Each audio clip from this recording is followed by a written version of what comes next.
that. So let's see if this is going to work this time. It should. It says excellent connection for now, but I'm going to make sure before we go actually live. All right, muting before we go. All right, cool. So I'm audible. Somebody say words to make sure I don't cuck this stream again. I cucked the last stream. Words. Stream again. I cucked the last stream. Stream again. I cucked the last stream. So that was chaotic. My mouse has double click issues. BBL, Drizzy. I'll So are you a stream cuck or not? So what? I said, are you a stream cuck or not this time? Not this time. Okay. So like my mouse will sometimes double click when I single press. Like I don't know, it's an issue with this particular type of mouse as it ages. I thought it might be better if I got the better version, whatever. But I thought fuck it. So last stream, to explain to everyone, I fucking like didn't have desktop audio enabled, so nobody could hear anybody except me. And that's not fucking ideal for having a panel going, but we'll see if this one is fucking not cucked as much as the other one is, because I'm extremely pissed off at myself.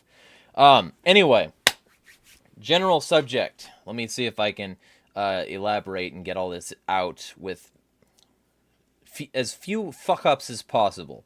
Because people here got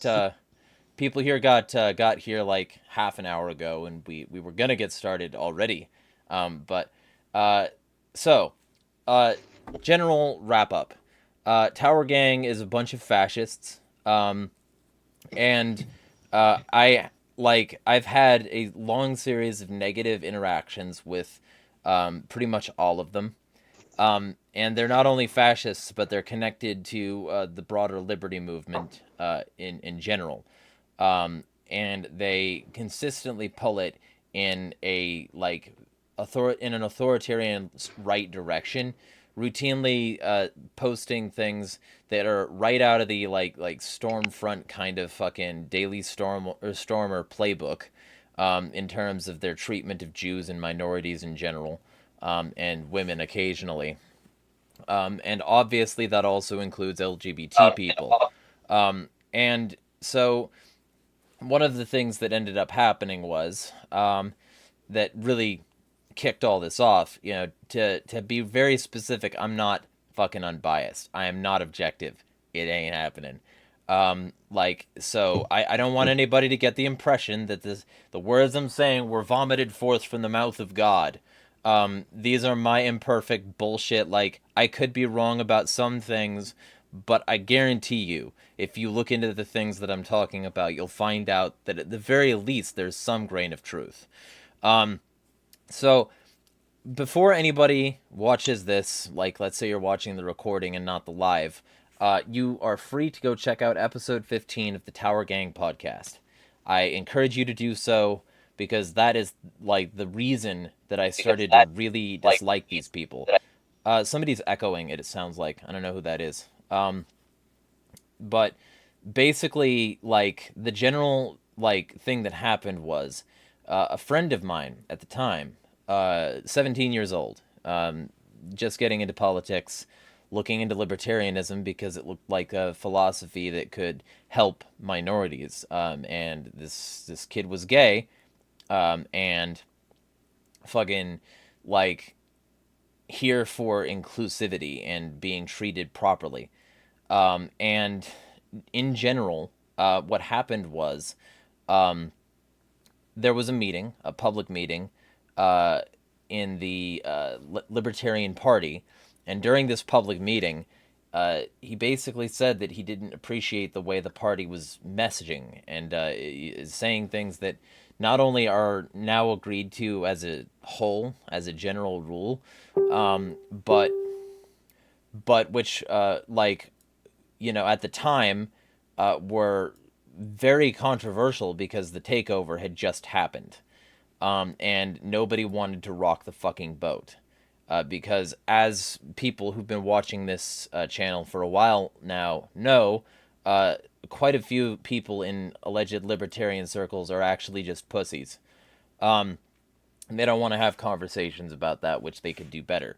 And they don't want to be consistent. They only want to criticize. So basically, this person gets on and starts saying your messaging sucks, because their messaging sucks. And Jeremy Kaufman tells this minor that, like, he would suck his dick. Like, the minor would suck his dick. And, like, claims that he had no idea that this person was a minor. But later on, when this person said he was a minor, like, Jeremy came out and said, libertarians don't believe in a federal age of consent. He doubled down. He then went on the Tower Gang podcast and continued doubling down by saying that the fucking age of consent is arbitrary, and when he was 13 he wanted to bang his adult teachers, so it's more acceptable, and like, it's more acceptable if you do it with boys than if you do it with girls, just generally foul things, and that because Gus is a child, a male, then it'll be a lot easier for him to get access to dudes because he's gay. And because of all of this obvious bigotry, homophobia, and weirdly apologetic positions for, like, pedophilia, like, Gus was subjected by their audience to a campaign of sexual harassment that eventually pushed him off the internet. And also, since at the time, and we were trying to convince him otherwise, but at the time, Gus was an Israel supporter, and this was 3 years ago. Like, also, of course, anti-Jew shit, because this podcast, everyone on this podcast hates the Jews. All of them. Like, with basically the exception of some of their guests. All of the regular hosts, if you look at any of the people replying in their mentions on social media or them themselves, they will have something negative to say about the Jews. And so they didn't like that as well. Basically, he was gay, he was Jewish, and the fact that he was a minor didn't matter. They were still going to all pile in on the harassing him train, and eventually harassed him off the internet. And I haven't heard from him in a long time since. I hope he's okay. But generally speaking, that's my beef. Because at the time, Toad was a part of a group message on Twitter involving myself, Gus, and a bunch of other people. And he pretended not to understand why we were so fucking upset with him for boosting and supporting and having these people's backs and not saying jack fucking shit in defense of this kid who we claimed to be on good terms with. Basically, he stabbed us in the fucking back. And so I have been bitter about it ever since.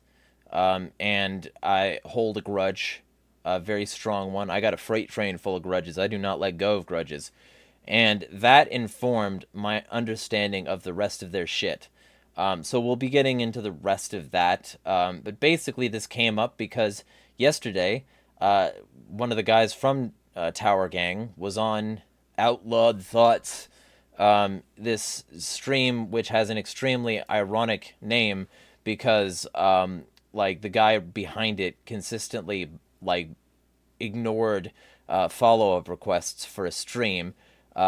Because we were going to do a sequel. I've been on that channel and discuss how the Malay presidency is going. But he decided against all of that months ago when he started leaving me on red and ignoring any attempts to actually coordinate something.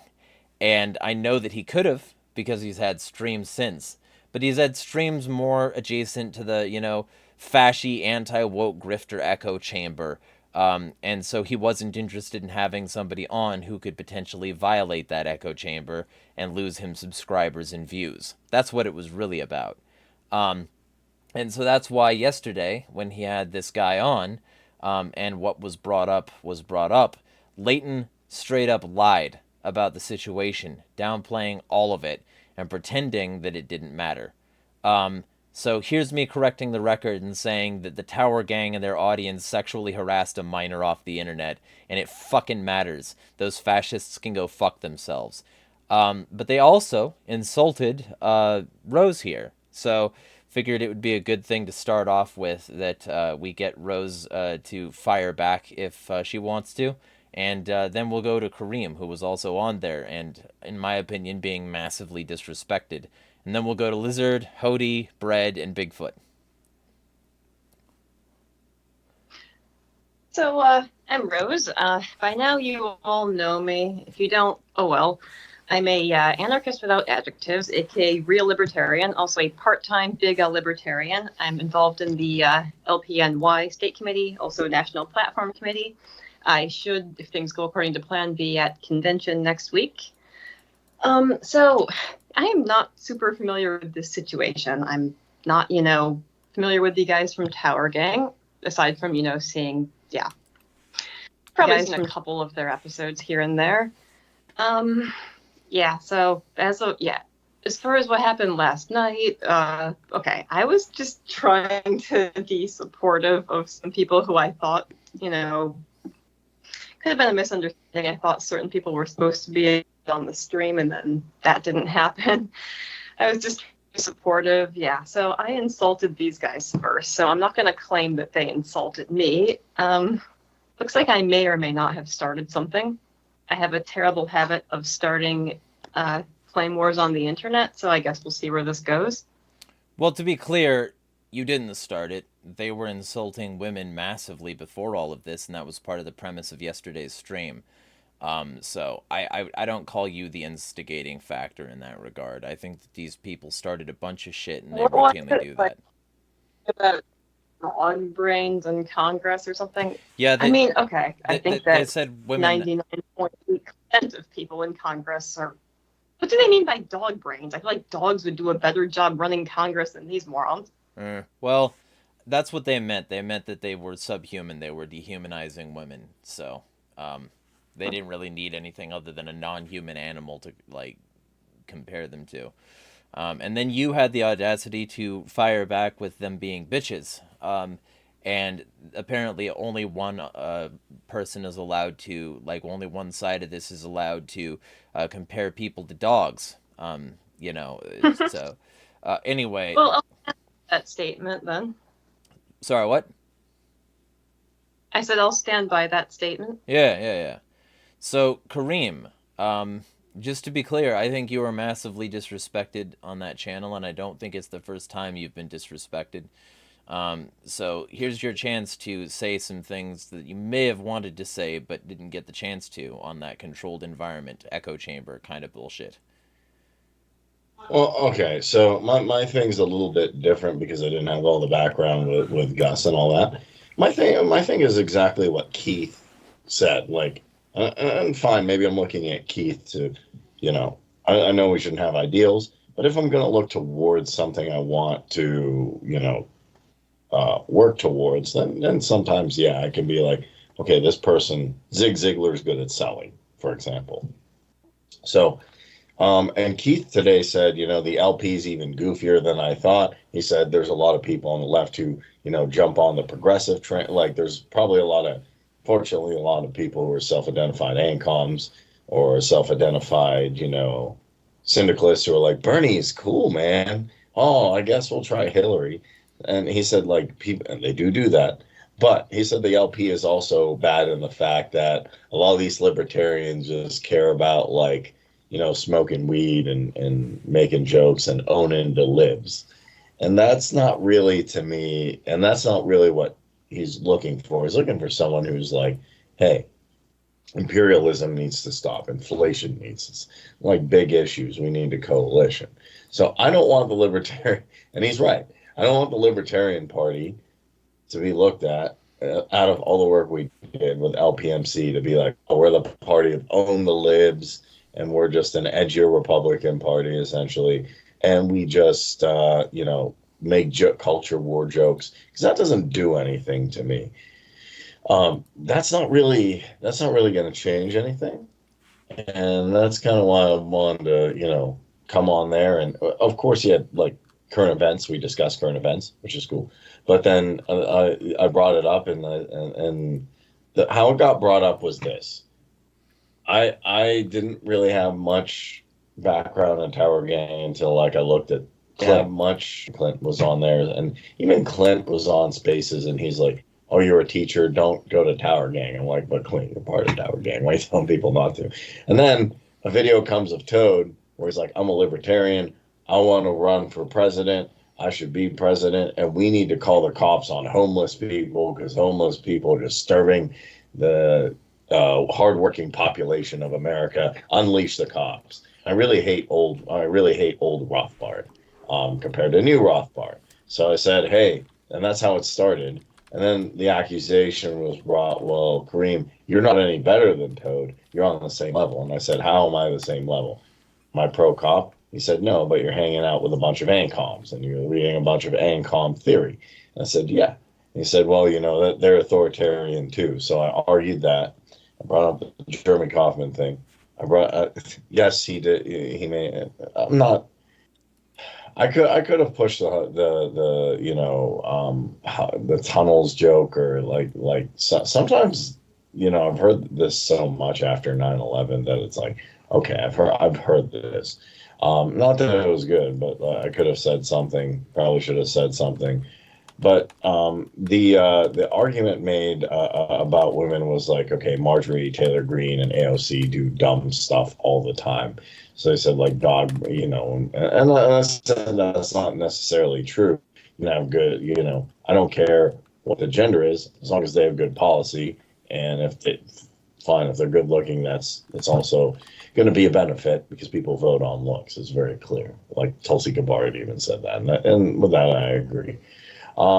The issue is I don't want all the work put in from the time you started with Ron Paul to the time we did the takeover to the time that we had good messaging with Dave Smith.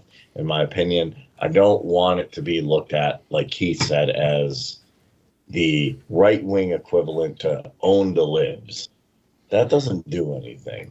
I mean, okay, post some memes, but that's not going to necessarily change anybody's mind. If it's a serious party, I don't know, we could hit some things. Then he did say, like, okay, these people say they're not libertarians anymore, but they do. And that's the only thing I massively disagree with, is like Toad, Top Lobster, and all these people say, we're just comedy.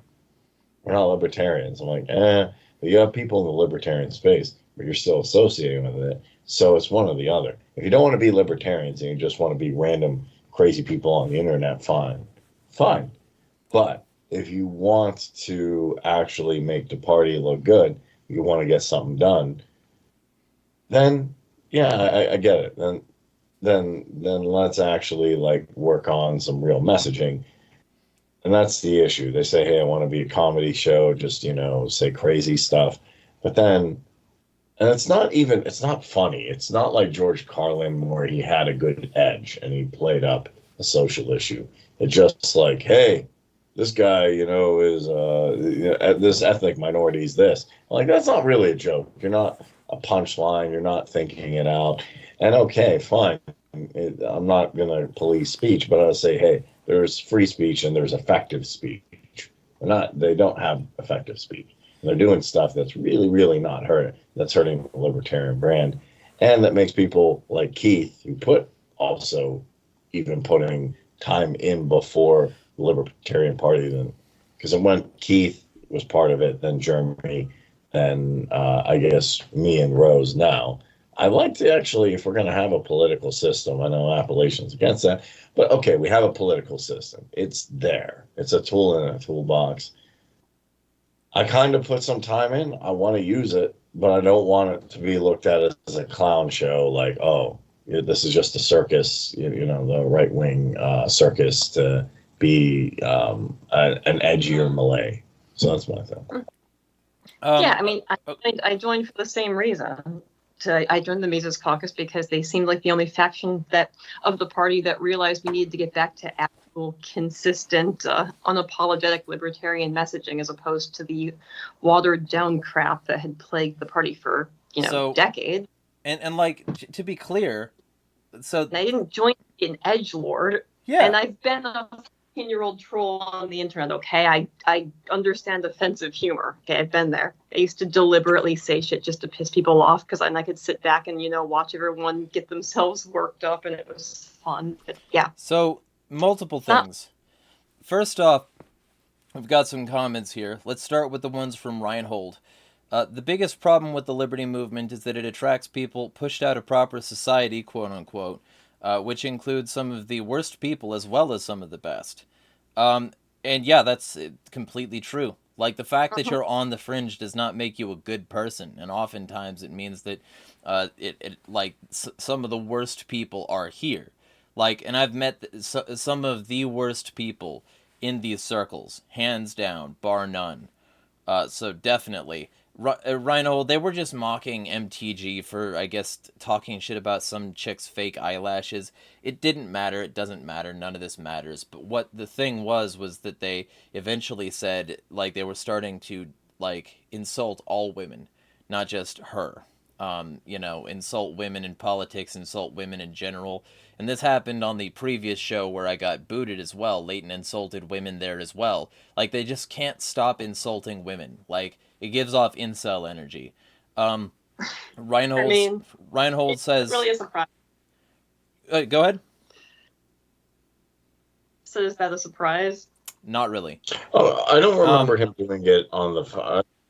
I don't remember him doing it on the stream. The stream we got in a confrontation with was about Coke money, from what I can remember. Yeah. I don't remember it being about... And he insulted women there as well. I'll find the timestamp at some point and give it to you, but we don't have time for that right now. Reinhold says, comedy is meant to ridicule power. If you're laughing at people who are hurting, it's not satire, it's bullying. I don't know who said that, but it's in quotes. It's a reasonable idea. I do think, though, that sometimes people are hurting, but it's still comedy. It's just not comedy in good spirits. It's not comedy with good intention. It can be comedy even if it's like, even if somebody is in a worse position after having heard it. I just think it's valuable to, like, sort of think of it from all the perspectives and potential here. So, I see where you're coming from, though, and I can definitely vibe with the intent. Biblical Anarchy podcast had me on not too long ago, is one of the only shows actually bold enough to do so, which, by the way, if you want to do that Malay debate, if you have somebody you want to schedule, feel free to hit me up. But given the tone of your show, your channel, the Biblical Anarchy podcast, let me ask, where in the Bible does it say that it's acceptable to tell a minor that he should suck your dick? That if he's old enough to participate in a political meeting, he's old enough to suck your dick? I don't think you'll find that in the Bible. I don't think that's Jesus. I think that that's one of the instances where it could be very clear-cutly decided that from a perspective of, like, biblical anarchy, there are certain comedy shows that you can affiliate with and work with and support and say are fine, and certain ones that you fucking can't. So... that's my position on that. I think that that's, what we need to... I don't know who just dropped. I feel bad about that. I think Bigfoot dropped. He's welcome to come back. But Biblical Anarchy also says, which many of them have, I'd exclude Clint from that, though, who I think is very good overall. Well, Clint, the problem with Clint is that he's cozy with people like... just for this joke, I'm going to temporarily say her name the way she wants it to be said. Cozy with Josie. Jocelyn Glaybach, from the Redheaded Libertarian and the Tim Pool crowd, and he routinely cucks his message to those people. It's pathetic. It's abjectly bad. Because, like, the conservatives / fascists he has to appeal to in order to do that mean that his message is heavily diluted. To the point where he literally blocked me because I had the audacity to say that maybe if Andrew Tate followed you, it wouldn't be a fucking good thing. And then he said, oh, he scolded me. No, actually, I told you we shouldn't be promoting a grooming sex trafficker. These people would agree with that if this person was on the left. So, you know, my point is that generally. So further comments, and anybody can jump in if they want to say something as well. But biblical anarchy, and I'll get to more of these messages in a short bit as well. Potentially, if you've got a few moments and you just wanted to pop on and speak your piece, Jacob, you could do that as well. Let me know. Biblical Anarchy podcast says, I agree in theory. Hence, I think this is in response to Reinhold actually, who said, at the Biblical Anarchy podcast, there's a difference between edgy comedy and mean comedy. Even Carlin pointed this out repeatedly. And Biblical Anarchy said, I agree in theory, hence why I don't like that one meme about trans people hanging themselves. Yeah, but here's the other half of it.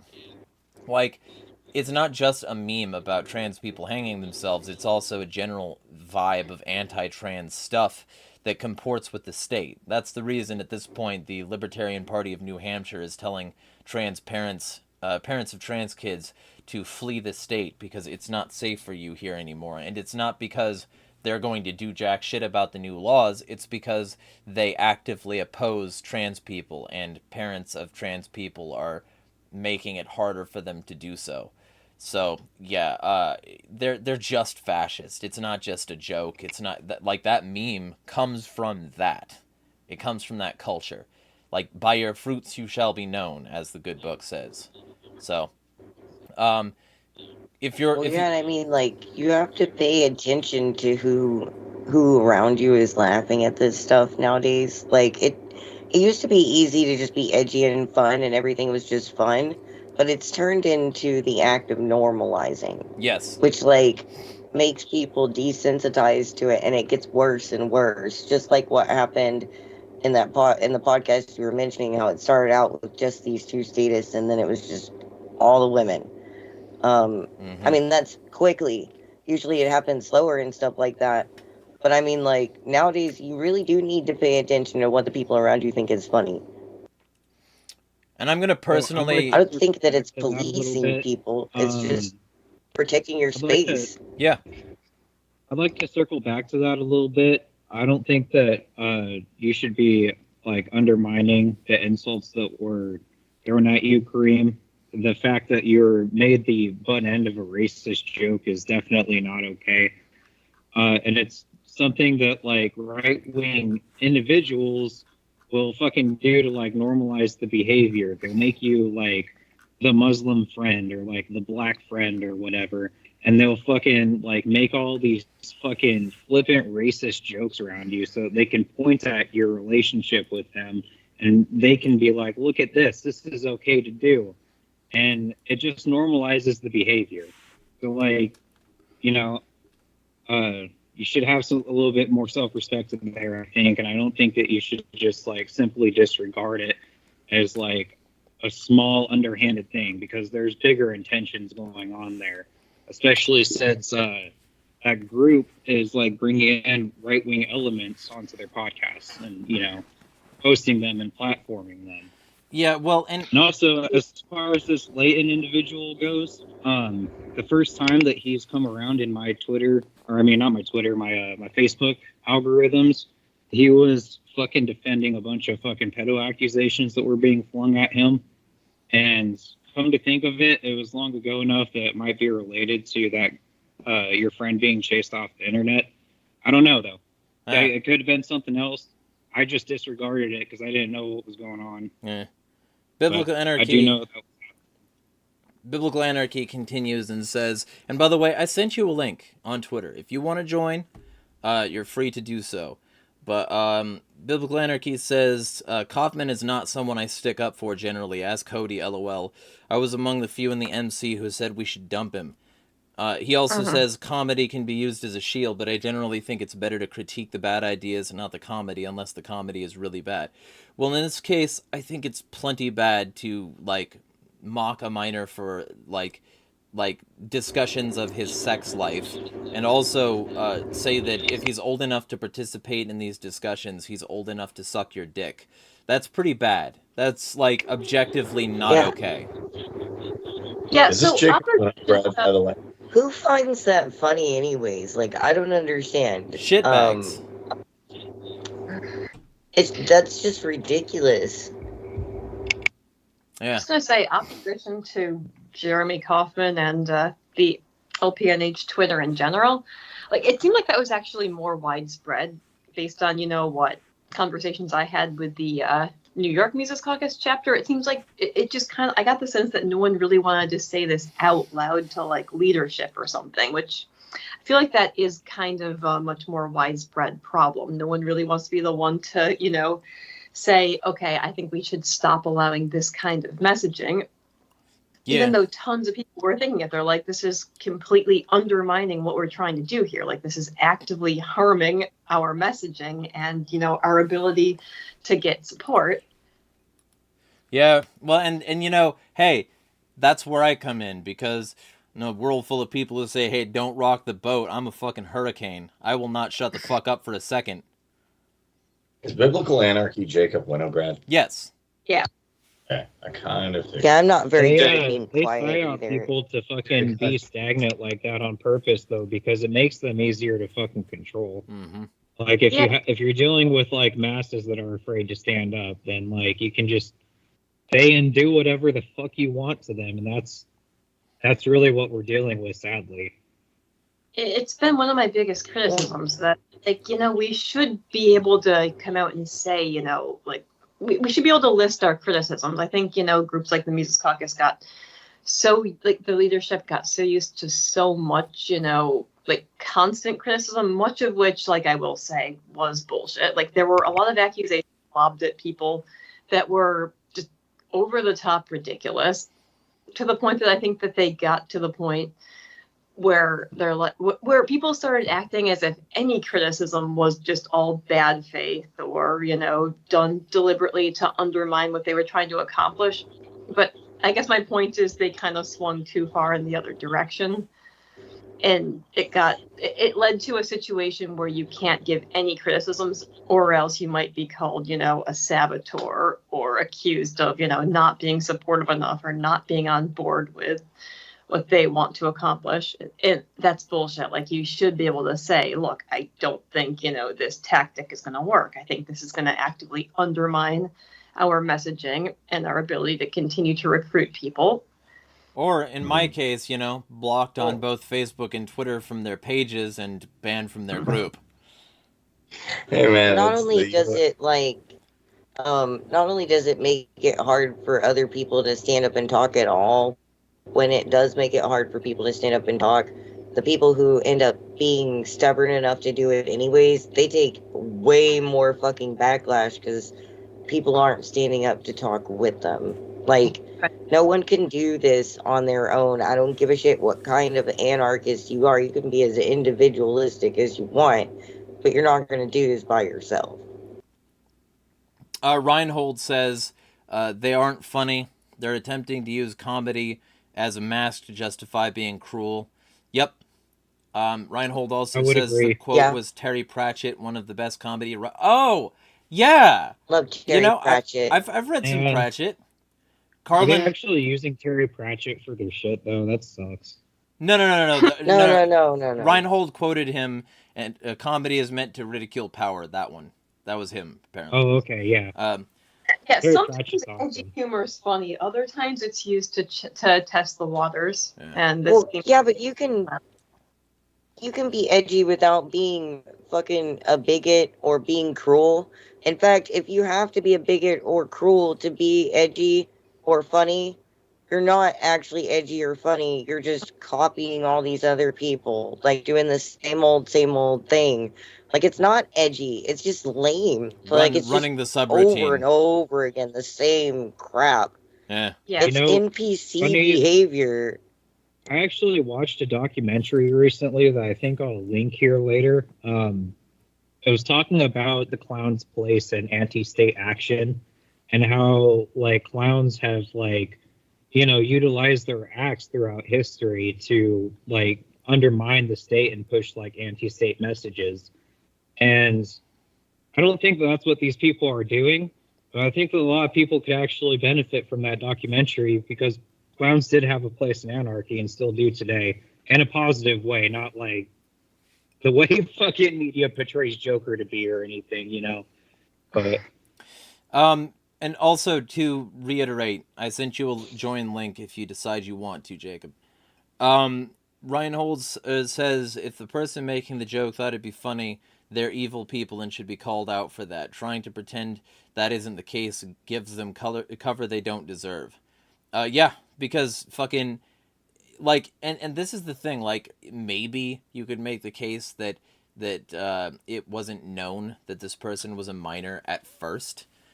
Maybe you could make that case, but, like, ultimately, the person said, I'm a minor, and then not too long later, Kaufman doubles down. So it's Yeah, like, I saw that. Yeah, like, that's fucking hard. That's like really fucking clear cut evidence. It's pretty If fucked I up. thought I was bad, like, I understand. Like, I've been in these positions where, okay, yeah, I fucked up, but then I am too proud to admit that I had acted like a complete fuckhead. So I just doubled down. But, like, yeah, that's a little extreme. Like, okay, there is a point at which I'll say, okay, I'm sorry, I acted like a total fuckhead and I shouldn't have done that. Sounds like these guys don't even have that ability. I well, don't Yeah, it's even know just if not they a have the joke. ability It to. really isn't. Like, if you're gonna double down and be like, yeah, pedophilia is my thing, then Yeah. maybe, maybe Yeah, you should on that deserve position, unmentionable things. double down on that. Okay, just I'd say wood chipper, but Brad would tell me it's don't ineffective. do it. Brad's like, don't say wood chipper. It doesn't work like it. Goo up your wood chipper. It's gonna goo up your wood chipper. I'm just saying. It's fun to talk about, but it's not gonna work, right? Brutal. I mean, like, I don't know. I've never done it. well, you know what you gotta do? Let's just say I wanted to sacrifice an animal on an altar for religious purposes, not a human. I'm not talking about that. Let's just say I wanted to do that, and I really wanted to char it up. You would need to, like, really reduce the animal to ash, and then you could put it in a garden somewhere and use it to strengthen your harvest. Just for that purpose, though, not for any other purpose. I'm not making any recommendations. The Biblical Anarchy podcast says it depends on the joke in question. I don't think there's a clear line or standard. The body of work is more important. Okay, so let's talk about the body of work.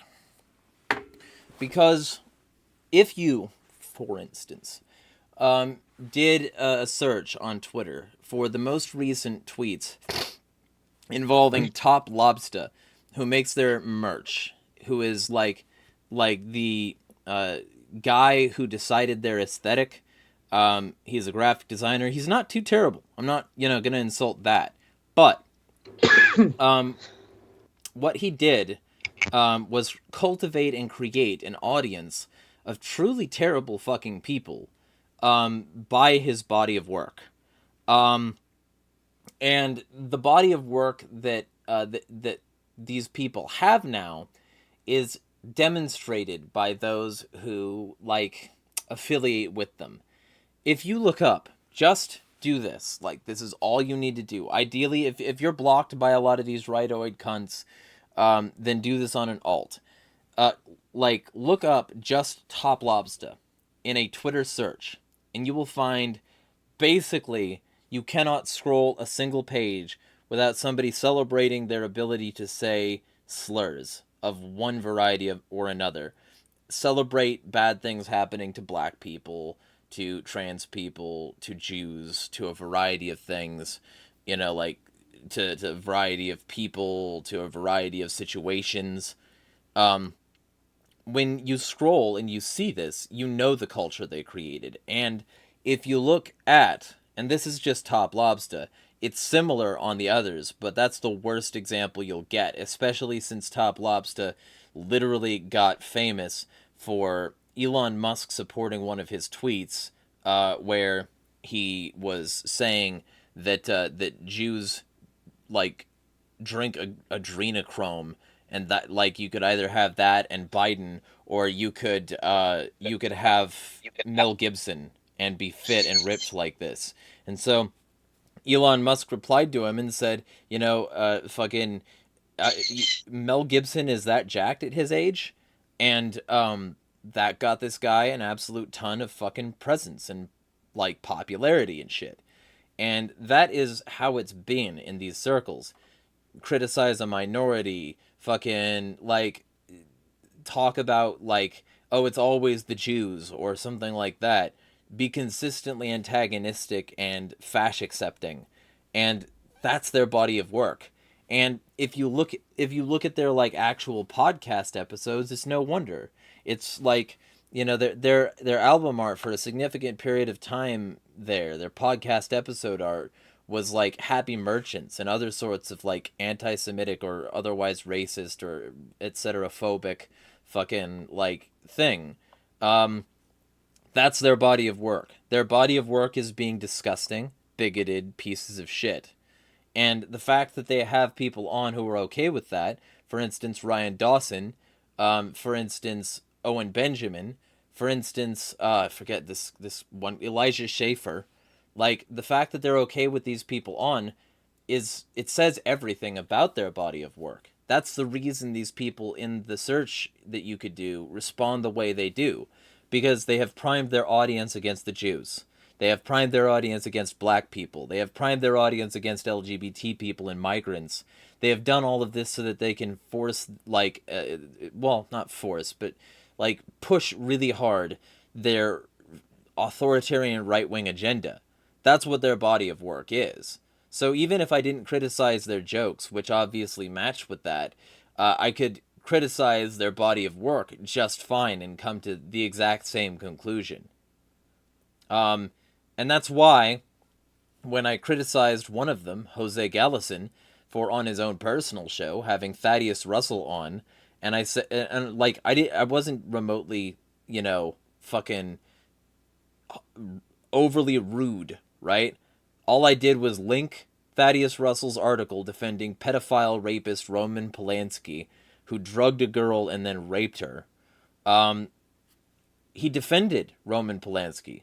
And I posted Thaddeus Russell's article defending Roman Polanski for the Daily Beast. And that got me blocked, which removed me from a group message full of a bunch of alleged anarchists, most of whom didn't give a fuck. And, like, later on got the self-same Jose Gallison to call me an annoying faggot. And Tyler Yank, I don't care, to say that, like, I should look more into his beliefs, linking a video that has now been taken down, where Thaddeus Russell is on Clint's show, like, running, and Clint is running cover for him. Thaddeus Russell is a piece of shit who told me that if I opposed 13-year-olds and adults having sex, I'm an imperialist.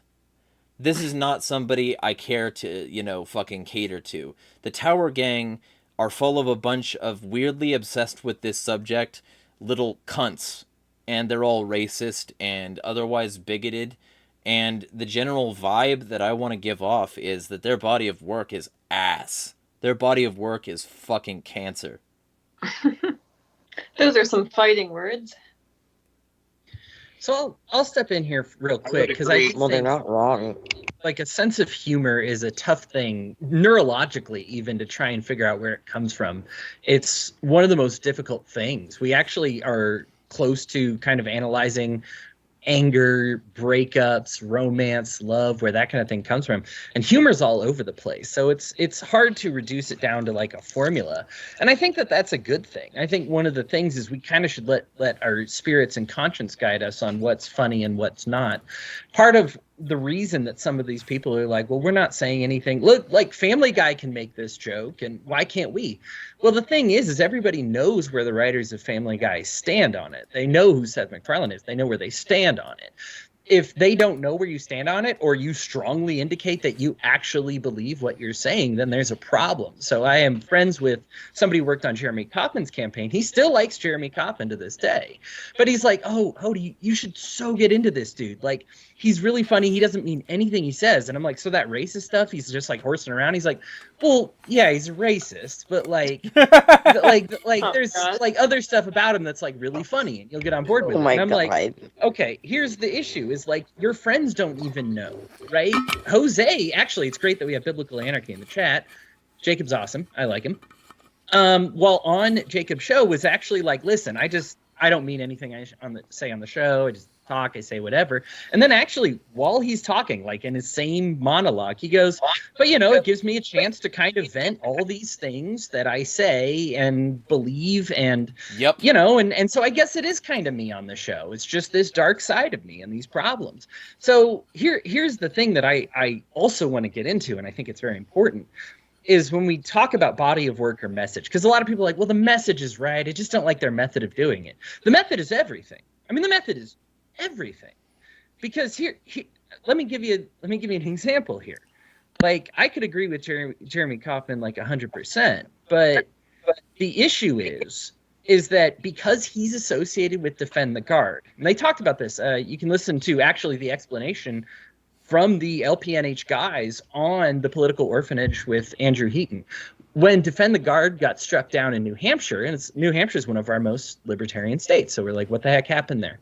It's because the LPNH is associated with it. And they said, no, that's the Meghan McCain tweet guy? Nope, I'm not going to sign it.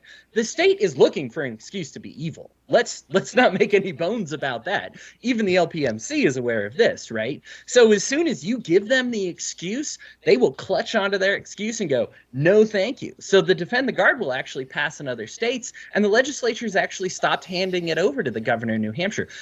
LPNH's plan to try and get him to reconsider was to try and get him to sit down and watch a video to get him to reconsider. Yeah, that didn't work, and it's not going to work. Are you serious right now? You're the ones who've told me my whole life about how evil the state is, how they're a pedophile murder death cult, and you think that they're suddenly going to sit down like a video and be like, I didn't know all these bad things are happening overseas. Now I look like I'm a bad guy for supporting. I didn't know that. No, that's not the way it's going to work. All right, you guys are full of yourselves. You're not taking your own advice, so you absolutely have to do that. Here's the other thing. Let's use another event here. Timothy McVeigh. I share his stands on gun rights. However, the problem is that if I associate with Timothy McVeigh, what happens to my gun rights? They disappear. They're gone. People associate me with Timothy McVeigh, and they go, this is why people shouldn't have guns. He's one of those crazies. He's one of those terrible people. Listen, if you're a Christian, your goal is to love people, not see how close you can get to the line to hate before you cross over that line. Because the forces of evil are pulling you over that line, right? If you're in the liberty movement, your goal isn't to find out how much statism is acceptable. No, your goal is freedom, maximum freedom, all the time. You're supposed to be in love with freedom if you're part of this movement, right? So don't associate with pedophiles and evil people and people who have sick tongues or whatever, just because most of their message is right, or maybe they hate all the right people, or they anger all the right people, or something like that. No, they have to be good people. If you're going to be in this movement, I am sorry, you also have to be a good person, because if you are a bad person, the state and the media will run with that. They will make our entire movement about it, and we will never have freedom in our lifetime or any other lifetime. So being a good person is square one. That's how you get your foot in the door. After that, we can talk philosophy. But the message, I'll work on that later. I can convince anybody to message it, because libertarians are great. Logic, reason, all that's on our side. I'll get you there to the message. But I can't fix character quite as easily. And that's the most important thing. I'll talk to a person with good character and get them to accept liberty so easily. But somebody with bad character who says, oh yeah, I'm in the liberty movement, let me hang around. They are polluting our pool. They are actively creating statism, being used, as I pointed out with the Defend the Guard, they are being used to create more statism. That's why the state hypes up people like the Tower Gang Pod. That's why the algorithms favor those people. Why is it that they get the attention and not all the nice libertarians? Oh, because that's the ones they want you to see. They want you to see Dave Smith on the Tower Gang pod, where they're all using F slurs, R slurs, K slurs against the Jews. That's what they want you to see. They want you to see it and go, oh, that's the liberty movement. Oh, okay. No, thank you. And also, Biblical Anarchy in chat, like, I'll say this and then I'll move to, I think Lizard has his hand up. I think Lizard and Kareem both have the Both symbol. of these but, people do. whatever. Yeah. Comments in chat from Biblical Anarchy. First off, Gangbang Top blocked me on Twitter for the longest time because of my pushback on him. Fuck Top Lobster. And yes, yeah, fucking blocked by Top Lobster gang is a gang everybody should be in. And also said, fucking, I'm gonna ignore the argument because frankly I don't have the context for that. Maybe we'll someday do like a Kumbaya stream and see if we can get you guys holding hands at the end of it. But like Biblical Anarchy also said, Hody is right. The jokes are aren't the real issue. It's the body of work and the character of the person making the jokes. So yeah. I said this in the group chat too. Like I'll give somebody a pass, like if they have gone on like other platforms or they regularly make their actual views known. Like, I mean, I know Jeremy brought up Dave Smith earlier, but like he goes on all sorts of, major platforms and makes his actual views on things like, imperialism and the state well known. So I'm more likely to overlook things like, okay, he does offensive humor sometimes, but he balances that out. Like if all someone does though, and all they're known for is, saying super offensive shit on the internet, then, yeah, you're more likely to say, okay, are they actually just trying to be edgy, or is this, if this is their entire persona, like maybe that's actually just how they are? Yeah, for sure. So Lizard, do you want to say words?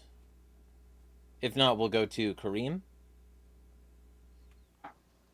Kareem is, I think... Okay. Yeah, so I just wanted to say that I posted the link to the anti-authoritarian clown history in the YouTube chat and everywhere else, and I encourage everybody that's watching and everybody discussing to watch that video. It highlights the appropriate way to take clowning and like making jokes in an anti-authoritarian way without, being a racist piece of shit or just making terrible jokes. But that's all I wanted to say. Kareem, if you don't have words, I'll go to Hody, because I think Brett is out. No, I don't believe I have anything to add. I got my nice monologue out, and I appreciate it. So, I guess what I'll say next is, this is the thing.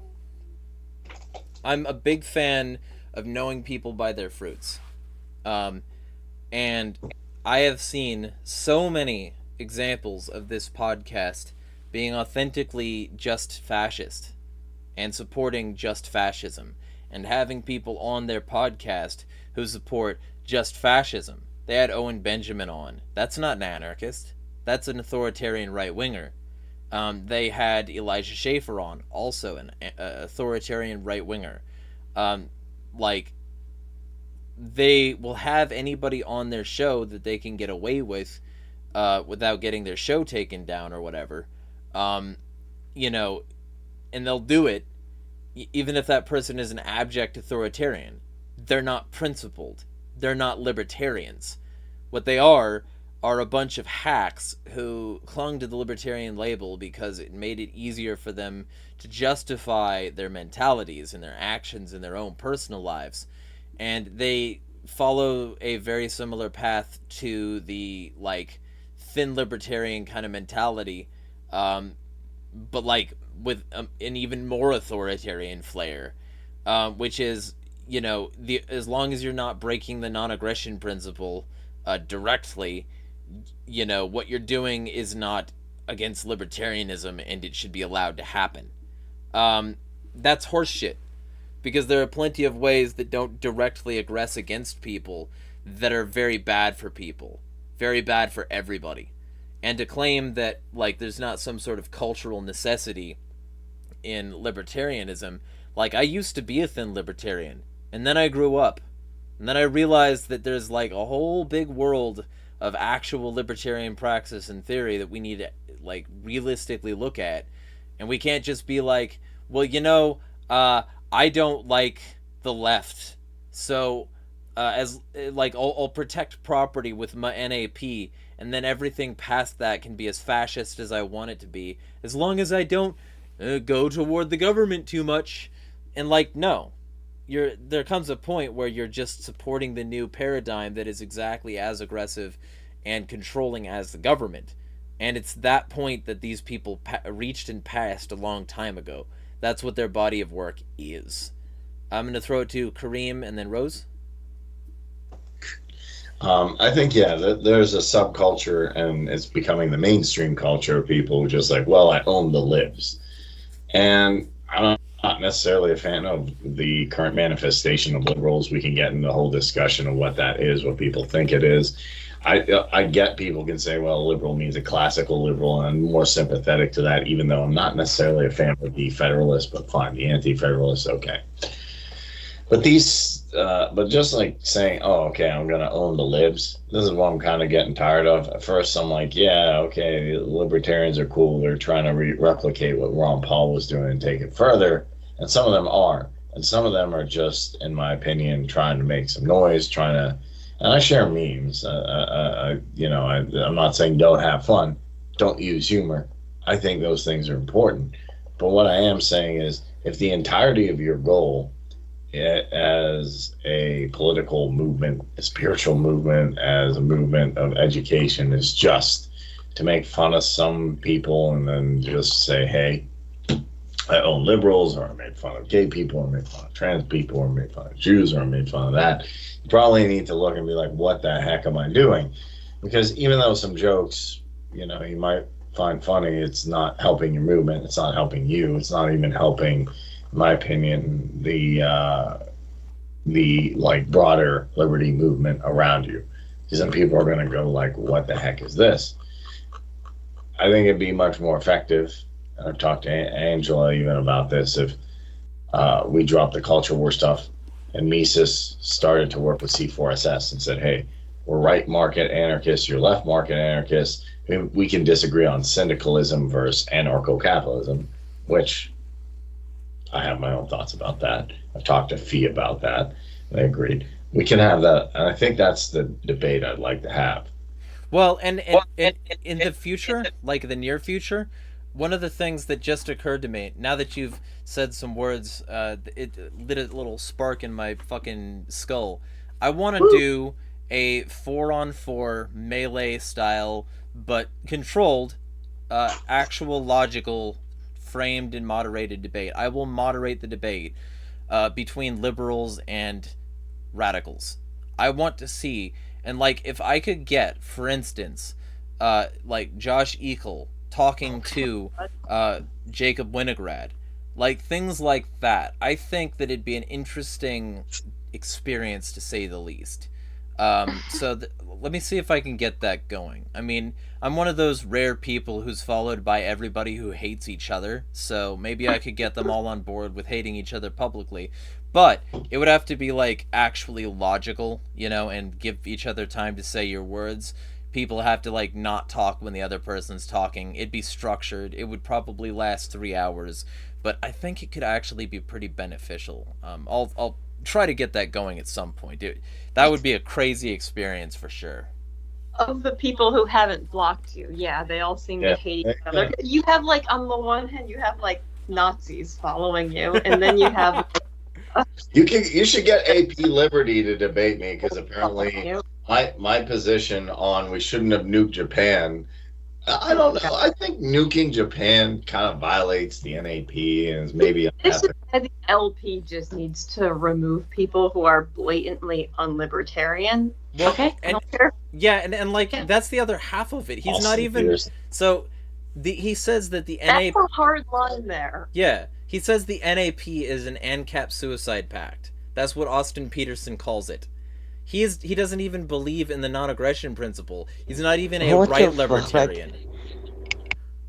Yeah, that's the thing. Kareem, I feel like, the differences between, right and left market anarchism are largely semantic to begin. But yeah, I see no reason why we couldn't work with, people from C4SS, except for the fact that we've thoroughly alienated anyone that, people thought were left-wing without realizing what that meant. Except me. I've been getting shit for 7 years now for being that asshole who's like, yeah, actually, I am a commie sympathizer as long as they're ancoms, and go fuck yourself if you don't like it.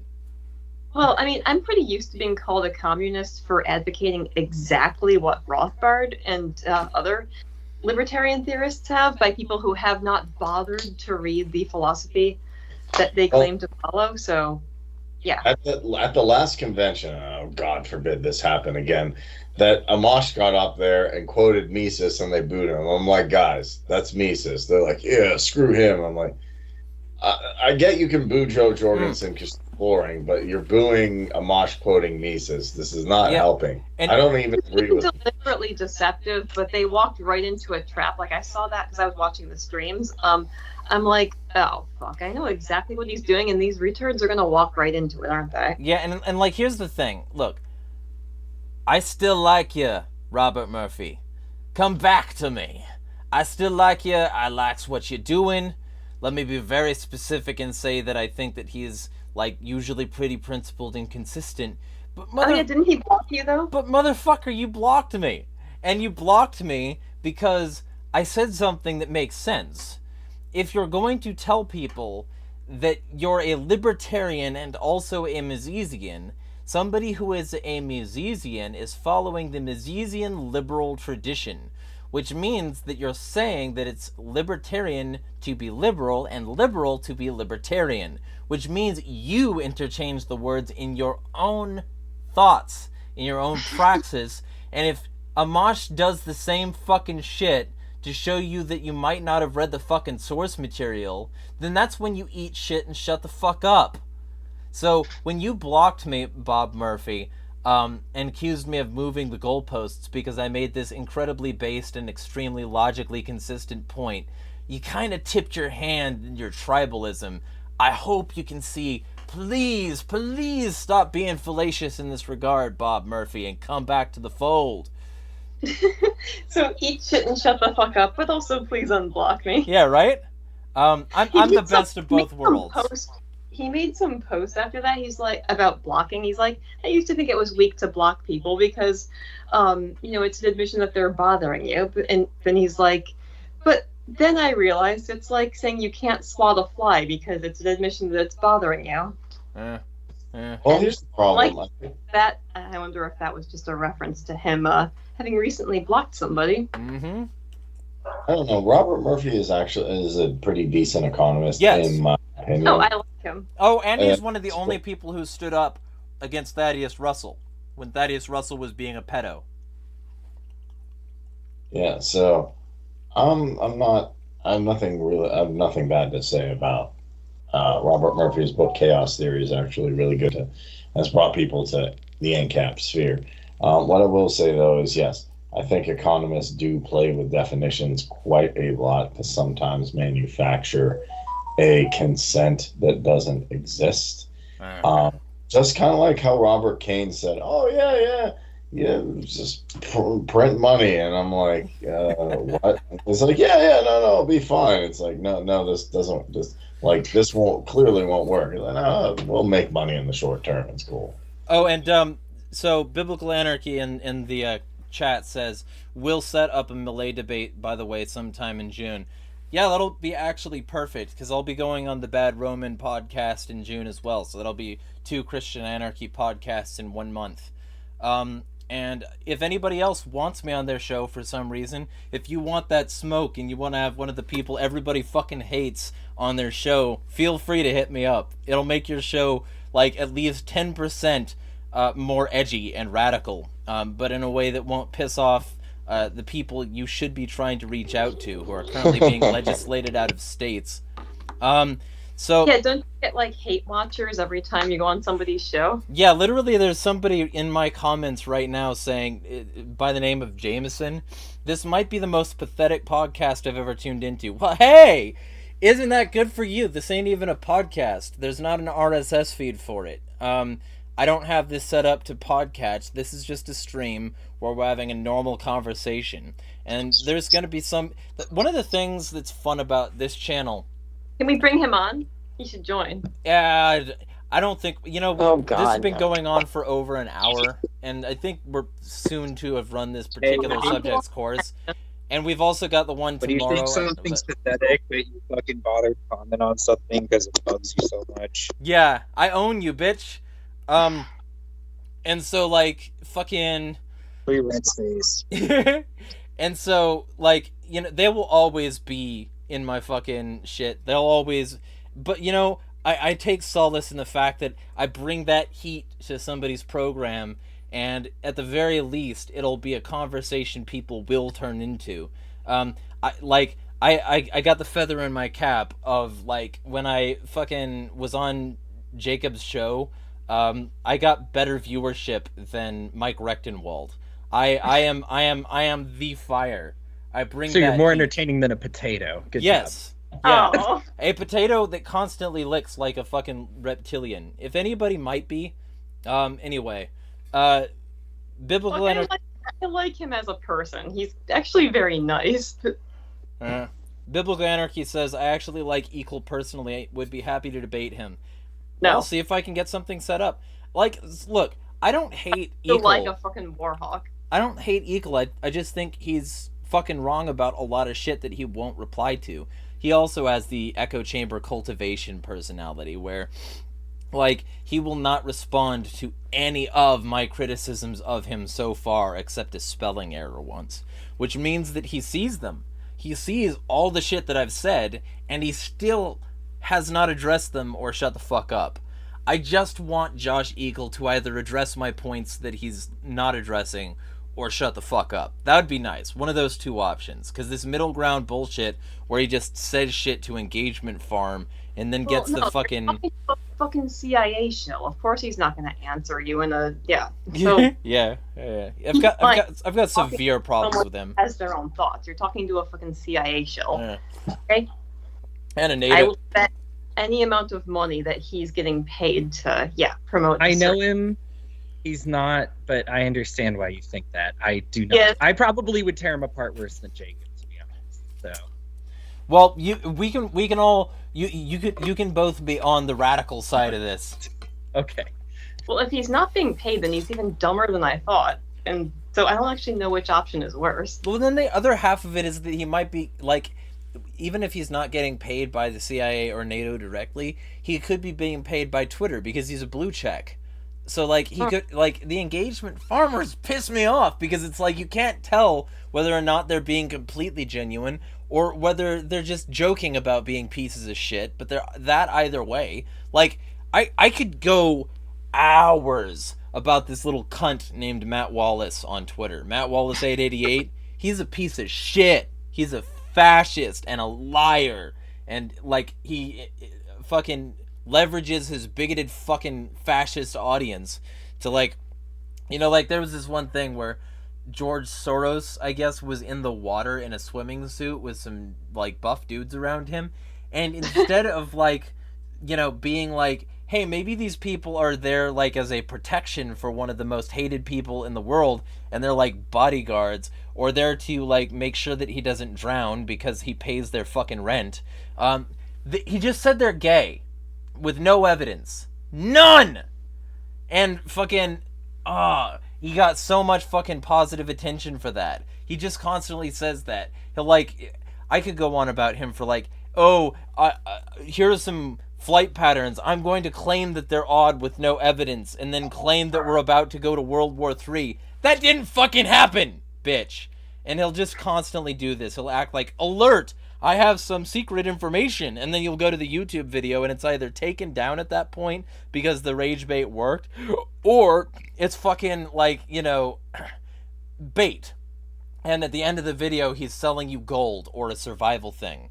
None of it matters. None of it is true. It's the same shit as Sean Adel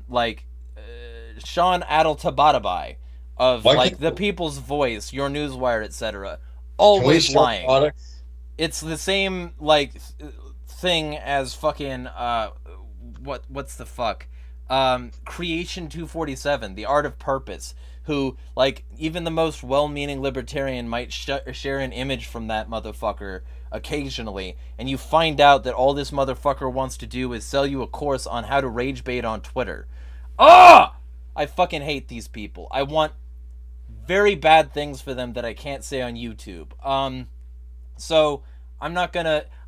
We should do an anti-engagement farmer like stream at some point and just nail some fucking engagement farmers to the fucking wall because I hate them and I want them gone in ways that I can't describe on YouTube. We'll need to first figure out how to drive engagement to our anti-engagement farmer stream. Leaked Bill Gates information and NWO 5G. There are some courses that will teach you how to do this. Yeah. Fucking fuck them. I hate them so much. Anyway, I don't even remember how we got yeah, Eagle. And we should show products too. Oh yeah, You can get the X3 iodine. This is the best iodine ever. We got the water filters. Insanity is free. We're fighting the info war. Fucking vitamins. Fucking sell Berkey like Alex Jones.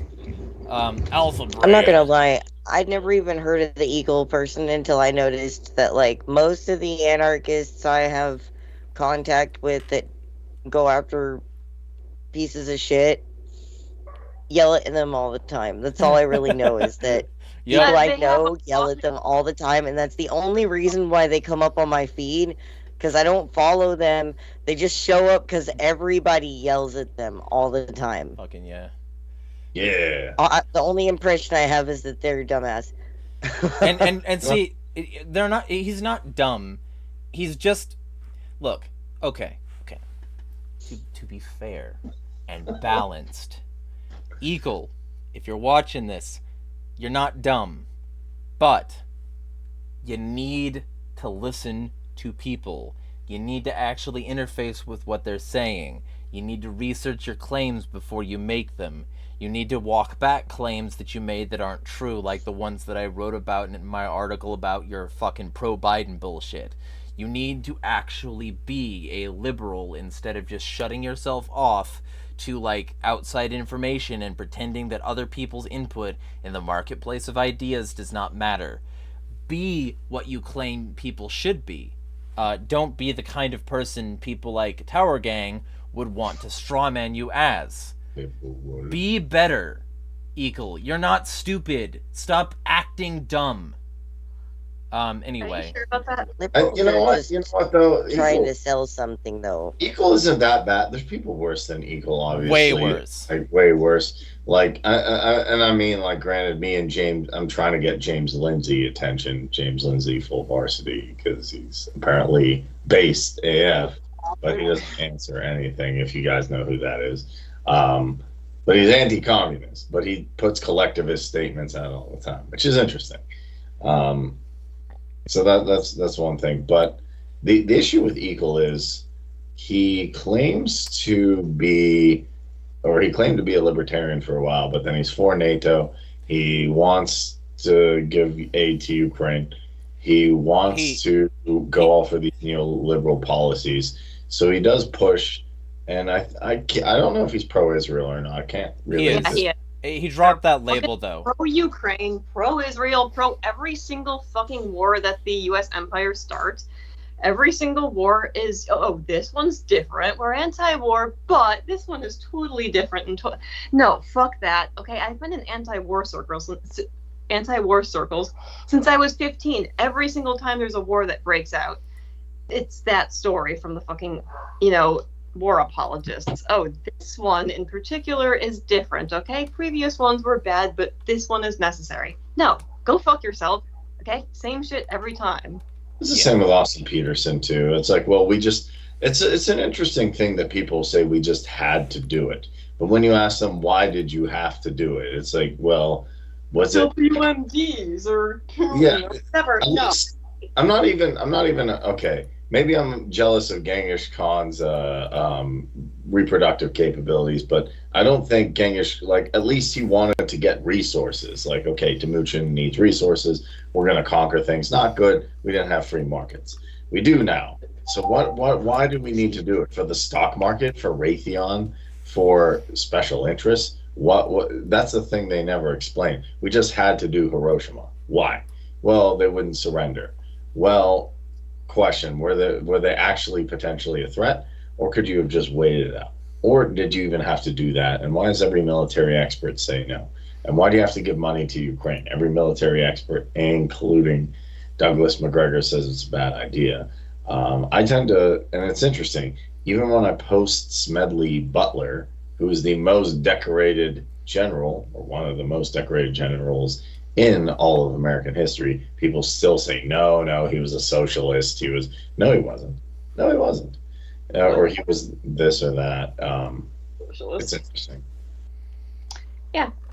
So, no, I mean, I understand. Look, if you're taking CIA money because we live in a, hyperinflationary corporate hellscape and you need the money to get by, okay, I can almost understand. If you're actually stupid enough to fall for, the propaganda, no.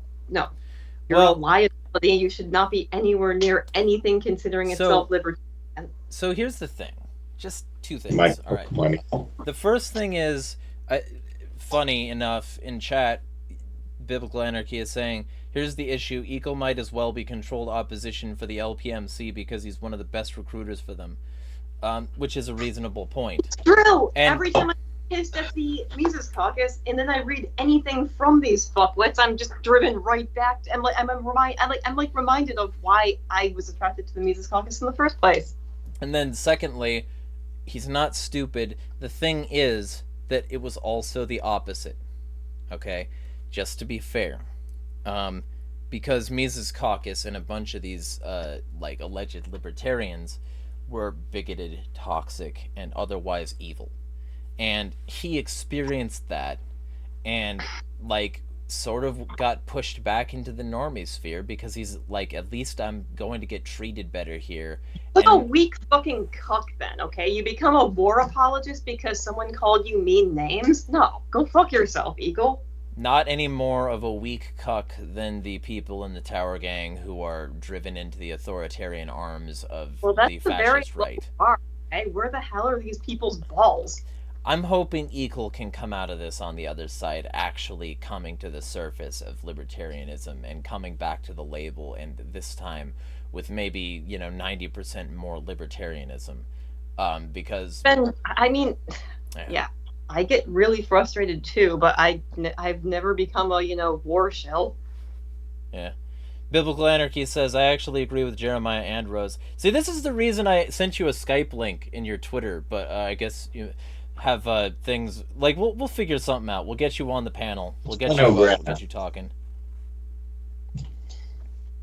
But yeah, this started with anti-Tower Gang, and now it's sort of like anti-Eagle. But hey, that just shows you don't have to fucking love the people that they're against in order to also be against them. You can be like me and be against fucking everybody. So, haha. It's called inconsistent. Yeah. Well, I mean, just because they are the enemy of somebody you don't like does not make you their friend or them your friend. That's a really naive way to look at things, and it gets you fucked up. Yeah, the Biblical Anarchy podcast says some let dumb shit on the right troll them into authoritarianism, and some let dumb shit on the left troll them into authoritarianism. Yep. Yeah. Either way, we need to force everybody into libertarian municipalism. Either way, quick, get in the voluntary gulag for re-education. Yeah. You gotta read voluntary. Yeah, it's voluntary. If you can't quote Bookchin in 2 weeks, then we won't let you out. Either way, Bookchin in 2 weeks or your money back. Also, you can't actually leave. Yeah. Yeah. And also, we're not giving you your money back. Which reminds me, if any of you want to throw money. Which reminds me, if any of you want to throw money at my Patreon or whatever, you can do that in the description down below.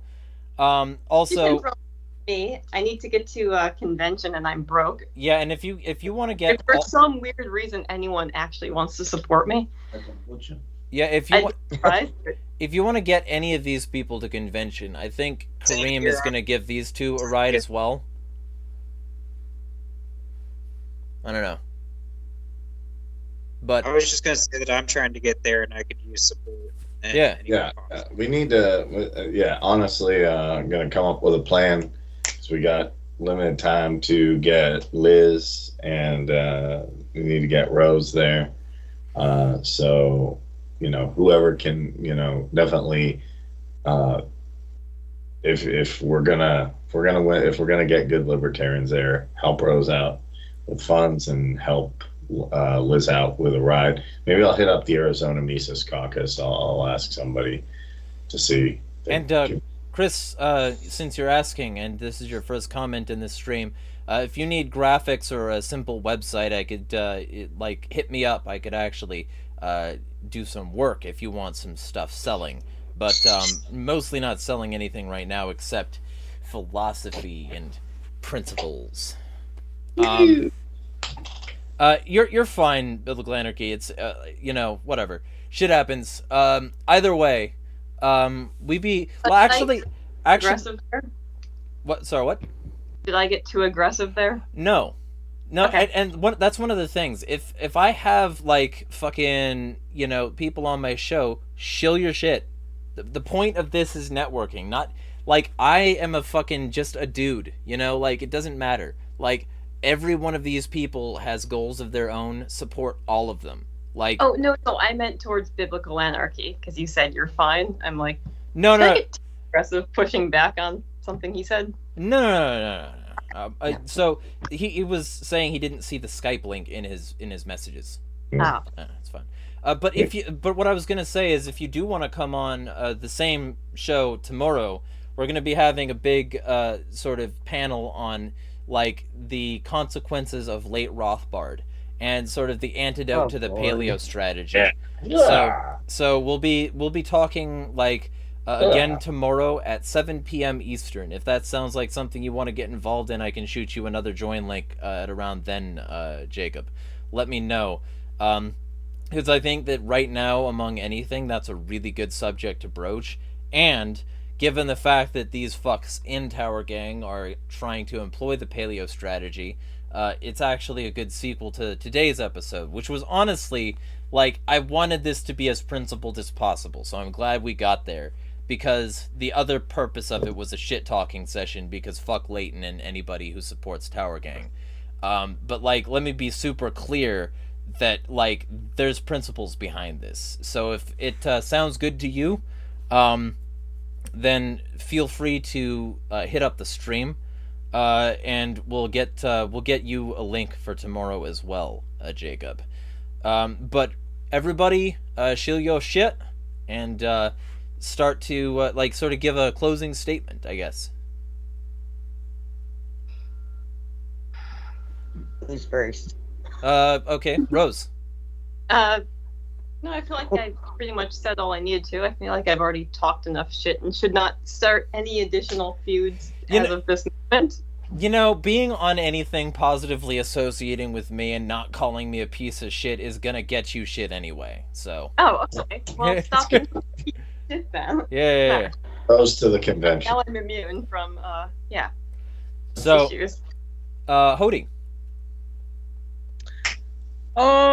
If you are interested at all in Christian, I am apolitical. We don't even really talk about anarchy because my whole philosophy is that if we get your spirit right, the rest of that'll just follow suit. I don't think a person who is spiritually nourished, who is feeling the blessings of being part of a positive community, who is able to talk about some of the struggles they have, even with Christianity or with the Bible, I think that those type of people are not going to vote for Donald Trump or Joe Biden to harm their neighbors. You know what I mean? So I'm not for me, it's more about working on the cultural level and letting that guide itself. I take the Christian approach for it personally. Whether you're Christian or not, if you have any questions, the Love First Christians, we're a Discord group. Really fascinating stuff. We've been having some Bible studies with we just did our first one, and I decided to stream it. We had them, and we decided to do our first one stream, and tons of engagement. So we'll be doing that going forward. We're going to study. We're going to talk about the Book of Daniel in a couple weeks. So if it's just something you're interested in, please join us. As far as closing statements on this issue, I think especially with how we ended this here, with going from Josh Eagle to the Tower Gang, that this is kind of evidence of what happens when you don't hold your own side accountable, and that drift. And I'm not saying it needs to be an uncomfortable conversation or an angry conversation. It just needs to be a drawing conversation. One of the things that I see thrown around a lot is the word pandering. And the word pandering, there's a way you can tell if somebody's pandering, and it's when they're conceding their position in order to try and get somebody on their side. So for example, if you just try to say, oh, libertarians can be down with borders, in the hopes that we get a large faction of paleo conservatives to join the liberty movement. So you sacrifice a little bit of your own philosophy in order to get some believers from the other one. That's pandering. What's not pandering is if you kindly engage with somebody who maybe does believe in bordertarianism and believes that that's a good idea, and pull them back and speak the language that they speak. We talk about this a lot in our Bible studies. The Bible borrows tons of parables and stories from other cultures. Paul uses the altar of the unknown God to create some converts. He doesn't need to overturn everything that they've known. He doesn't need to be divisive or angry or tear apart their culture and their heritage, even the parts that are problematic. What he does is he grasps on to what he can and tries to turn that into something positive and use that as a type of outreach. It would be really easy for people to be like, oh, you're pandering by saying the altar to the unknown God is your God. You're just trying to pander to these guys. Well, it's making more Christians and it's making them better people. So the thing is, it's not pandering because it's drawing them into Christianity. You know, the two wrong things he could do is pander them and being like, do what Simon Magus did and be like, no, go ahead, keep worshiping at these statues. It's fine. It's all the same. Don't worry about it. Or to say like, yeah, you're probably right. I'm wrong. You know, that this is. So the thing is we need to do outreach. It's this fine line. We have to do outreach and we have to be effective at it. And that means holding our side accountable sometimes. If you know the Tower Gang folks, like I said, I used to travel in some of the circles with them as well. It breaks my heart to see where they got and how far they've got. And of course, some of it is how they always were. I was warned as they were going that directions. And I was one of the people that was just like, they're just jokes. They're not in good taste. It's not my favorite, but so it is. But here's where it leads, you know, when you just make excuse after excuse. How does somebody like Nick Sarwark or Josh Eagle happen on the other side? Excuse after excuse. It's the same thing. I don't want to hold them accountable when they drift and when they sell out and when they defend Jackie Perry or when they defend, you know, Daniel. James Weeks or whoever it may be. Jackie Perry. I thought, sorry. Go, sorry. Oh, yeah, Jackie Perry. Yeah, to just be like, oh, yeah, you know, they're just harassing some people who died when they didn't, because they didn't get the vaccine or whatever. No, if you're an anti-vaxxer, like, this is a great kind of encapsulation of the episode. If you're an anti-vaxxer and you see an anti-vaxxer mocking somebody who died and, like, laughing at their family members, no joke, like messaging their family members and laughing at them because they lost somebody who was anti-vax, that person does more damage to your side than any pro-vaxxer ever could, frankly. So, like, if you're not going to hold your side accountable, you might as well just join the other side. This is like driving in a car. And if you're going to drive badly, I don't want you to have a Jesus fish on the back of your car. I want you to have a big fat Darwin fish on the back of your car. If I plan on driving badly, I'm going to take my Jesus fish off of my car and put the Darwin fish on the back of my car. That you can do so much damage by being you do more damage by being a poor representative of your movement than by just joining the other movement. Eagle's done the damage. He's left libertarianism. He's gone. He's not using it anymore. Dan Smots the other day made me laugh because he's like, how many times do you have to rage quit before it counts, right? Like he's quit. He's done. He's quit many times. It's over. He's out, right? Now that he's on the other side and he doesn't associate with libertarianism anymore, fantastic. This is great. I wish more people would do that. The issue that, like we talked about at the beginning, the Tower Gang pod still pretends to be libertarians. And so, unfortunately, they're still actively crapping in my swimming pool, as opposed to leaving and crapping in the Democrats or the Republican swimming pool. When you crap in my swimming pool, that's a problem. The only times Jesus really got upset in the Bible is when he's talking to people on his own side. When he calls Peter Satan. Everybody loves to use the example of him throwing over tables with the Pharisees. Those are his people. That's his house. That's his church. If you want to get really upset and really passionate, focus it internally. You will get more results by focusing on your own side and making those corrections than trying to get... What, you think you're going to get the Republicans and the Democrats to correct themselves as a libertarian? Forget about it. The only way you're going to win is by focusing internally, fixing your own stuff, and making it so that there's nothing to criticize. Fixing up those character issues. Will we ever be perfect? No. But if somebody steps out of line and uses the N-word, F-word, K-word, R-word, all the things that the Tower Gang likes to use, right? And the overwhelming backlash from the libertarian community goes, no, we're not doing that here. People are going to see that and be like, whoa. They really put a stop to that. They really know how to control their own movement. That makes me think, hey, this is a movement I want to be a part of because they get it. They get it. Instead, what happens is, at first you say, you know what, we're not going to talk about cultural issues. Then somebody posts a pride flag and they go, why do we got to play identity politics? Then they post a trans flag and they go, I hate this. This state is pro-castration, whatever. And it just devolves from there. Be good. Get others to do good as well, and you're going to be fine. Lizard. Okay, so I guess the way I approach anarchy is from mostly a historical and lifestyle standpoint. I try to employ it from, I try to apply it to my life as much as I can.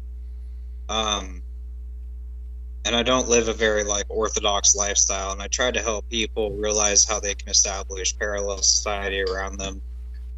I also use historical examples as a good teaching point a lot.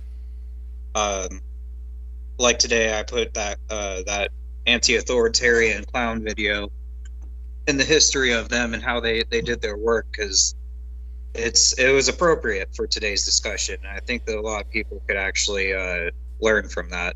But I would be interested in getting an invite to your Discord, Hody. I'm interested to see how you, as a Christian anarchist, apply your faith and beliefs. You got it, man. You got it. Other than that, that's pretty much all I have to say. Bread. Brad. I'm here. Brad. Sorry, I had to push the button. I've been making noises. She pushed the button. Everybody get down. I hit the button. Oh God. Sorry. Redhead. Anyway, so honestly, I think everybody did a pretty good job, I suppose, tonight. And I just want to add in there that and reiterate for people that you need to have standards. You shouldn't necessarily let other people tell you what those standards are, but you need to have strong boundaries and standards, and don't let anybody tell you what they should be and that you should change them. And also please do pay attention to what the people around you find funny. It'll tell you a lot about them. There's only a couple of kinds of people that find racist jokes funny. Unless you're just sitting in a locker room with a couple of buddies. Usually there's only going to be one kind of person who finds a racist joke funny. And honestly, I don't even find that in good taste, really. I don't like that shit. It makes me uncomfortable. And when you end up going on or around people like that, the people that you would like to be, if you don't like that shit and you want people around you that are not into that shit, they're gonna fucking leave when they see all the people around you doing it. You're got to tend your garden, or you're gonna end up with all these weeds and crazy animals and mold and fungus and all this crap. And the next thing you know, you won't have a fucking garden anymore. That being said, I guess, Kareem, I'm sorry that that stuff happened to you the other night. Like, I was mortified for you, and it made me very fucking angry because you deserve better than that. And I really fucking hated that. And I guess there's a bunch of us out over hanging out at MLTP, and if you guys want to come hang out with us, check out the Discord. It's discord.gg/MLTP. I don't really have anything else to say or plug aside from the fact that I hope you guys have good luck at the libertarian thing. I don't want to fucking go. I just don't want to fucking have anything to do with it. Understandable. All right, Kareem. All right. So, you can find me on X, Twitter, whatever the heck it is, at Kareem6633. Also do the show Insanity is Free. The Essential Libertarians. I get Outlawed Thoughts. We talked about that, my disagreements. But the good thing is, convention's coming up, so we can hash that out. Also, I'm going to be on Skeptical Leftist, this Corey Johnson, his show on the 21st. And we're going to talk about Tulsa, Oklahoma, which is a communalism social ecology project in Tulsa. So a bunch of people, building a dual power structure, which I think is what we need to build, because to me, looking at it from a free market perspective, if you have something and you say, hey, I built this thing, it works, use it, in contrast to the state, they say that's good. See, to me, it's like, okay, CBDCs, what do? Do you freak out? Do you sell people X3? I don't think that helps. But if you're like, oh, well, here's how you use a MetaMask, and here's how you can use token, alternative token. Okay. Oh, the supermarket shut down. Here's how you can grow vegetables. Oh, okay. That works. So I think understanding social ecology, deep ecology, communalism, stuff like that should be good. And it's kind of nice because Corey's reaching out. After I reached out to interview him, he's reaching out to interview me. So we'll talk about Tulsa, cooperative Tulsa, and that should be good. Also, Anarch Unity, and check out Mad Liberty Project as well. All right. Well, what I will say is this. Look, I don't hate everyone in the Mises Caucus. I don't hate everybody in the Classic Liberal Caucus. What I do hate is, fake shit. Echo chambers. The building up of obvious fucking, authoritarian traps under the banner of libertarianism. And I've been noticing this for a really long fucking time, constantly getting blacklisted by these fucking people. And, I've been building up a gradual and growing list of information and files and etc. that prove my case in any case where people are willing to listen. And that's why a lot of these places won't have me on. That's why a lot of these places won't like or retweet my shit. Because they don't want to rock their own boats. And they like where their boats are sailing. So let me be super clear here and say that I'm not sorry for, what I said. I'm not sorry for revealing those direct messages that prove that for a long time I was trying to coordinate with somebody who was clearly not had a problem coordinating with so many other people. He has chosen a side, and he doesn't want to entertain people on what is the logically provably right side of things. And when he did have me on, he didn't even want to let me speak, which is why he kept on interrupting me and trying to control what I was saying. Because that's how these people operate. These people operate by silencing opposition and bullying those who won't fall in line, treating people outside their echo chambers like shit, and building their echo chambers so that people within them don't step out of line. They keep their cultures ossified and controlled this way, and prevent people like me from gaining traction because they don't like what people like me represent. The ability to get ANCOMs in the form of Lizard and Brett Unity people in the form of Kareem and Hody. I'm not an Angom. Ah, mutualist? I never asked that, I guess. Black flag. I call myself a subjectivist anarchist. Okay. Well then, see? Hey, we've got so that's the thing. We've got variety, is the thing I'm saying. We've got all these different distinct voices with all these different distinct personalities, and that's the way it fucking should be. I don't want this channel to be controlled. I don't want my message to be cajoled. I don't ever want this to be a thing where people come on here and they're worried that they can't say something because I'm beholden to somebody. I ain't beholden to jack fucking shit. And that's the reason why you'll have him confused commenters like that asshole not too long ago who said that he just didn't know what was going on here. Of course you don't. You're used to the echo chamber. I don't represent that. That shit don't represent me. So this channel, No. this is going to be the difference. This is going to be the channel where pagans and atheists and Christians and Muslims can share a panel and not bite each other's heads off. This is going to be the place where subjectivists and comms and caps and mutualists, syndicalists, whatever, can share a panel and not bite each other's heads off. It's going to be a place where actual conversations happen and actual real human moments are had and actual people are allowed to say what they actually believe. If you don't like that, you shouldn't. You shouldn't have to be alone. We should build a culture of channels like this and places. And if you don't like that, if you want more isolation, if you want more echo chambers, if you want the platforms controlled by the people who, decide that people can't come on their programs if they're not sufficiently right or left wing, or people can't be heard on their programs if they don't toe the line, then yeah, this ain't the channel for you. But if you're here for freedom, and if you're here for actually figuring shit out and having real conversations, this channel is the one you want. So like, share, and subscribe, and smash the fucking state. Anarchy. You're so excited down there. Anarchy.